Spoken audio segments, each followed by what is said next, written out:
Hello, this is Dallin, Chiang, and Gianna, and this week we're going to be covering Chapter 17, which is integrating hypothesis-driven development and A/B testing into our daily work.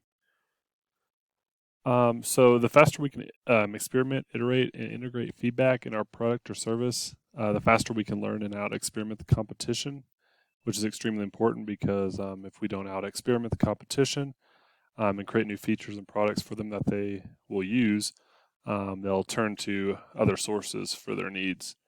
And how quickly we can integrate our feedback depends on our ability to deploy and release software. So even if we have the ability to out experiment, if we're not able to deploy quickly and effectively, we're going to be way behind the competition because it could take weeks or months to actually get that deployment out.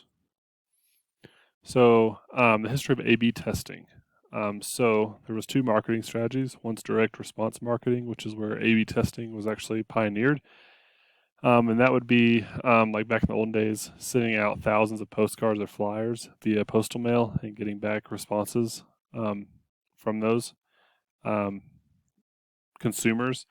And then there was mass or brand marketing, which was just flooding people with ad impressions to try and influence their buying decision. So just seeing thousands and thousands of ads, to slowly over time influence them.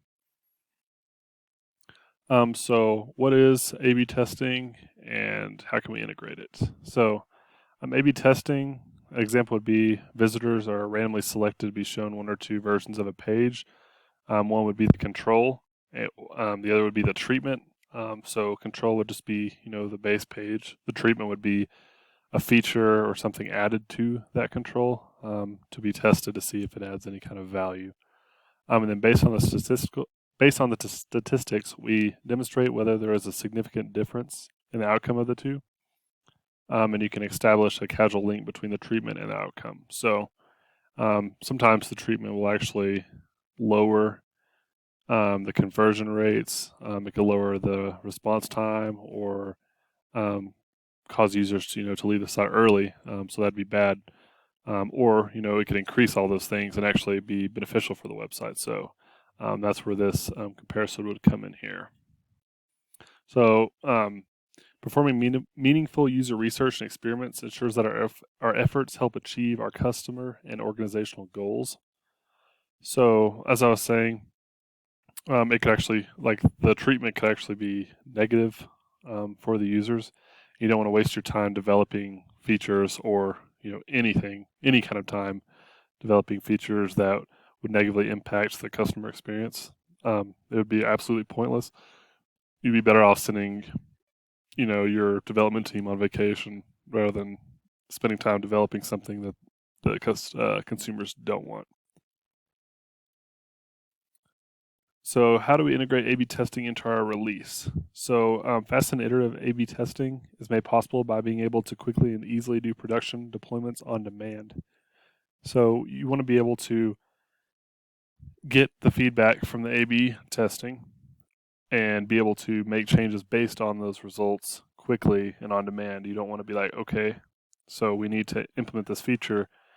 It'll come out in 4 weeks because by the time those 4 weeks pass, the customer or consumer could have already moved on, to the competition that was able to get that feature pushed out much faster. And we can use feature toggles to potentially deliver multiple versions of our code simultaneously to customer segments. And feature toggles would be like, say you have 4 tabs, you'd have a feature toggle to show, only 3 tabs and leave one out. And then you could easily just toggle that back on to show the 4 tab, maybe take out a different tab, etc. So it's just the ability to basically flip a switch on what the customer would see. So another important thing is hypothesis-driven development. So we need to think about each feature as a hypothesis and use production releases as experiments with real users to prove or disprove said hypothesis. So hypothesis-driven development would be such as, you have a feature and you would say, we believe so-and-so would benefit this consumer by, generating 10% more clicks, and that would be the result. So we believe this feature will result in 10 more clicks by the user. And the final step would be we'll have confidence proceed which means have confidence to actually go through with that, developing that feature when so and so. And by doing this, we can have like a clear goal in mind on what is acceptable and what isn't acceptable, what we're expecting to happen, and what we believe the results will be from that. So we can define success using all these techniques if we can deploy and release software quickly, and we can also out-experiment our competition. And by using hypothesis-driven development, defining and measuring out our customer acquisition funnel, and A/B testing, these all allow user experiments to happen safely and easily, and they enable us to unleash creativity and innovation ahead of the competition, and also create organizational learning. And that completes chapter 17, and thank you for watching.